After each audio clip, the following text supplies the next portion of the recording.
Hello and welcome to Budapest. I'm absolutely delighted to be joined by Susan Sweet. Susan, thank you so much for coming to join me. Thank you. It's been a pleasure to just chat with you and to get to see the interviews going on all week. It's been fantastic. Yeah. Can you first of all tell us a little bit about yourself? Sure.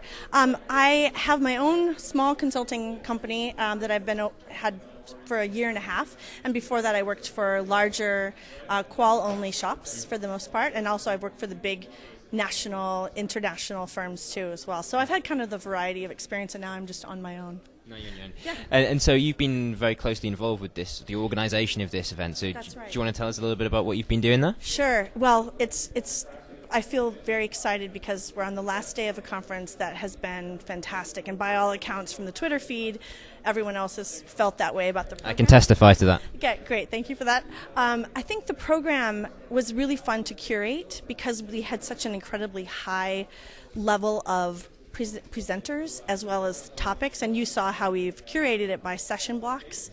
It's the first time that we've really had such an amazing caliber of presenters. So it's been fun to see that each of them have had a bit of controversy, which was by design. We wanted people to have to think and challenge themselves and then go home with something new that they can read more on or talk with their colleagues and get involved with something that's a little bit different than what they maybe knew before they got here. Absolutely. And so on that topic, Yeah. Is there any specific papers that have caught your eye that you've noticed have got the attendees talking?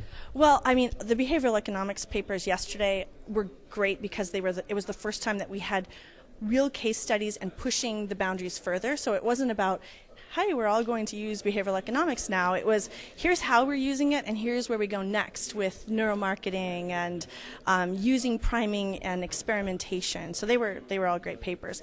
But I was also really impressed yesterday with Roy Langmeg's paper on how we're like psychologists, and I think it was really kind of an inspiring paper for those of us who work in this industry and don't think of ourselves as having that much to offer our participants. So that was a great inspiration piece for me, and I know for many others that were here.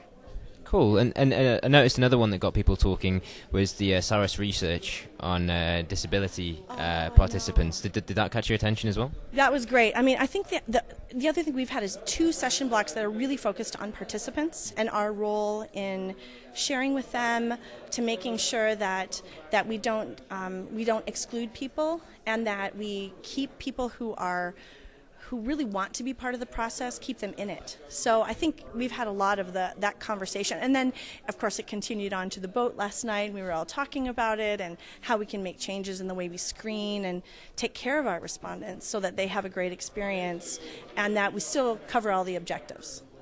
Yeah, absolutely. And had that been done before? Because I noticed that it seemed to be quite a new kind of... Yeah, I don't think we've ever really focused so much, at least in a session block, that made it seem, we really care about these participants and we care about what they get out of it, and keeping them in the process, I think, is the other thing. They're not just respondents. I mean, we argued about that a bit today, but they're not respondents. They are participants, and they're a really critical part of it. So, yeah, I don't think we always talk about it. And so this was the first time where we had 8 submissions, and we ended up taking 5 papers on the topic because it was such a burning issue, clearly for all of us, thinking about the various roles we have and what we're supposed to do. Yeah. Burning issue. Moving on to another burning issue, you and I have been talking a lot recently about young graduates getting an MR. Now, we're not going to give the game away because this is an upcoming discussion that we're going to have. Yeah. But do you want to kind of summarize what we've been talking about and what people can look forward to with regards to that? Yeah, I think so. So I think what we've talked about, and you and I met on LinkedIn maybe a month ago, so it's a pleasure to meet you in person. But Absolutely. I think the thing that's so cool about the industry is I think people are awakening to the fact that we have not really made a conscious effort to bring new, really smart people into qualitative research. There's these training programs designed in the larger quant shops. They help people grow through the process and learn, and they get all that. But we don't give that same opportunity to qualies, to young, really interested, exciting people that we can identify immediately and say, you know what, I think you'd be really good at this, but there's no way for you to learn. You're just going to have to sit in the back and take notes until somebody lets you moderate a group, which is, you know, incredibly unfair. It seems like it to me. But the other thing that's really been great to see is that there are some younger researchers here.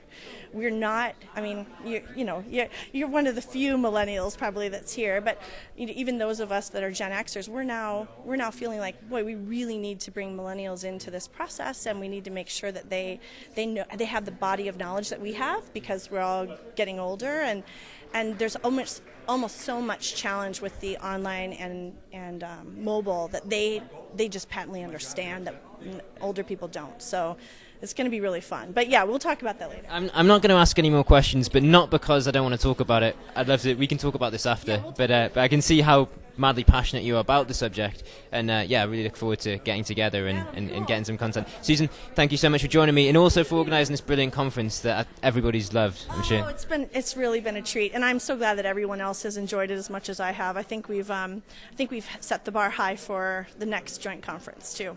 I would say so. Yeah. Susan, thank you very much. Thank you very much.